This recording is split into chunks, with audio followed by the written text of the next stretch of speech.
Paul Robert here. I hope you're doing well. This is the final installment of my Nashville Music Biz 2024 video series, sharing insights that I've learned, things that can hopefully help others. The final day of the conference was on a Thursday. I was originally deciding to stay a whole nother night and leave the following morning, but I was like, you know what? I have so much insight and fun things that I've learned and want to take action on that I'm just gonna leave right after the last session that I attend. I did leave a little early. There was a TikTok session that I really wanted to participate in, and I did. And I'll get into that just a little bit later. My final takeaways in terms of this conference, I've had some time to let it marinate, to let it absorb like a sponge, and decide how I'm going to illuminate my own path forward, create my next actions and my next steps. One of the things that resonated from the final days of the sessions was a conversation about record labels. Now, there were a lot of record labels in attendance. A lot of the people that were there representing those record labels were the managers and agents and sync licensors, not the actual artists themselves. They were talking on this panel discussion about how, if you can get signed to a record label, they will market you, they will build your audience, but there's some caveats in that. And I was thinking about it from my own perspective, and I was thinking, I want to light my own fire, I want to build my own audience, I want to be able to have negotiating power at the table if I decide to ever go down that route. I think it builds character for me. Facing that adversity, choosing to continue, even when things don't always seem so great. I've shared some of my personal experiences with beats and licensing and some hoops that I've had to jump through in order to get my music out into the world. And so I thought that was a very insightful conversation. And again, I think that if you can light your own fire and you can build your own audience, I think that gives you negotiating power and it builds character. So that's the route that I'm going. A couple of other things that stood out from this event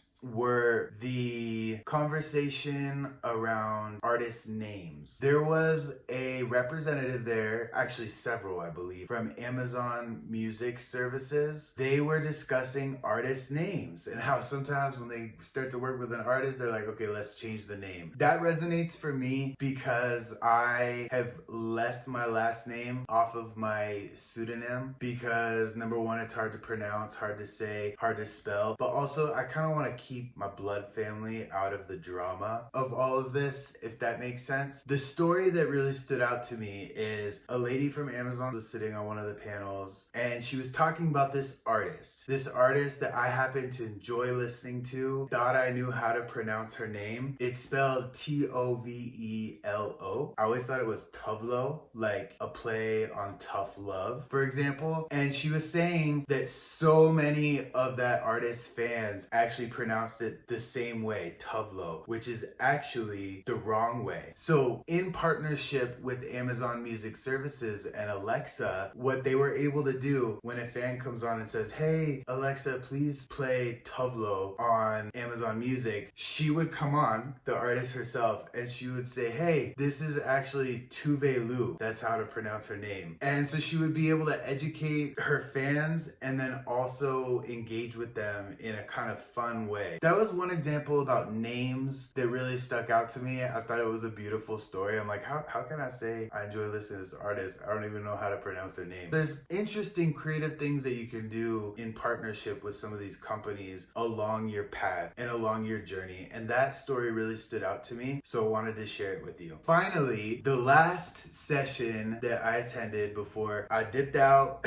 got in my car, drove 16 hours back to Colorado was from TikTok. There were many representatives from TikTok on the stage. They brought up some more during the Q&A section. TikTok is something that I actually really enjoy. I don't always enjoy Facebook, Instagram, Twitter. I'm just not very good at it. But TikTok is something that I think is fun, and I think it's something that I can grow with as I put more time and effort and thought into the videos that I put out. I've shared some of my obstacles about the songs. If they're not on an exclusive beat, they don't always make it into TikTok. But I think TikTok is innovative, fun, and I think it's where a lot of the people are. So I was there diligently, copiously taking notes so I could decide how to build my own TikTok moving forward. Some of the highlights that I wanted to share with you, especially if you're an artist, is that you can actually claim your own artist account on TikTok now. All you have to do is send them a couple of screenshots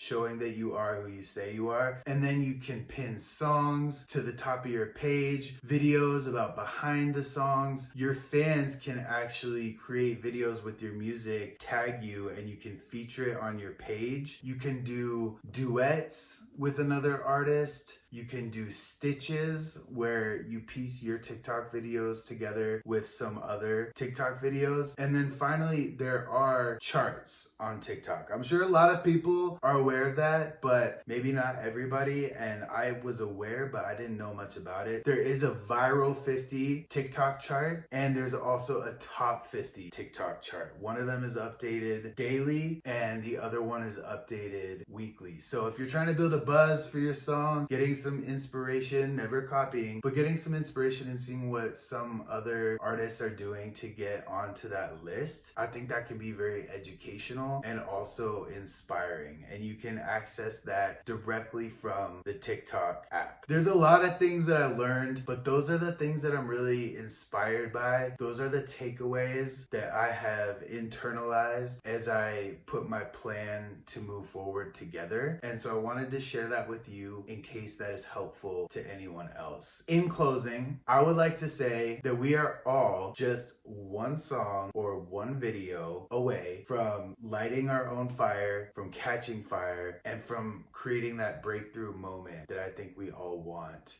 as artists, including myself. I will tell you, do not give up. If you don't give up, I won't give up. I support you. I hope you have a wonderful day, and I want to cheers to you for abundance, success, love, prosperity in your life in all areas. Blessings to you. I look forward to reconnecting soon, and I hope you have a wonderful day.